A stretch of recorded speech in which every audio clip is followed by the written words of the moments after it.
लेखक माझ्या आवडीचे ते म्हणजे मंटो इस्मत चुगताई यांनी जे लिखाण केलंय ते खूपच वास्तववादी होतं. पण माणसांच्या एकमेकांबद्दलच्या माणसांच्या संबंधांबद्दल त्यांच्या विचारांबद्दल इतक्या प्रखरतेने आणि स्पष्टपणे त्यांनी मांडलेलं आहे की ते तुम्हाला अस्वस्थ करून जातं.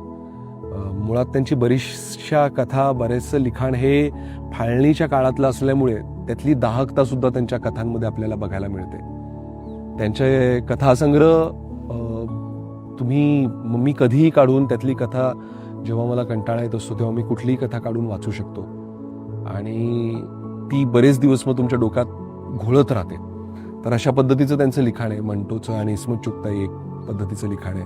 त्यांच्या बऱ्याचशा कथा आहेत. थंडा गोश्त असेल, टिटवाल का कुत्ता आहे, लिहाफ आहे, बू, ह्या एकदा वाचल्यानंतर मला नाही वाटत तुम्ही त्या विसरू शकाल अशा पद्धतीचं त्यांचं लिखाण आहे.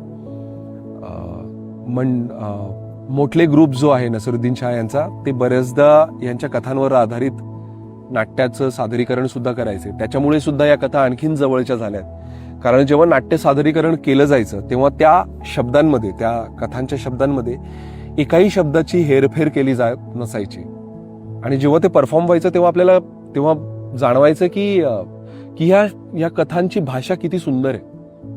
कारण त्याच्यामध्ये काहीही फेर बदल न करता तुम्ही त्या परफॉर्म सुद्धा करू शकता. तुम्ही त्याच्यामधलं एक नरेटिव्ह सुद्धा आहे. तुम्ही ती गोष्ट कोणाला तरी सांगू शकता. अशा पद्धतीचं लिखाण ते आहे.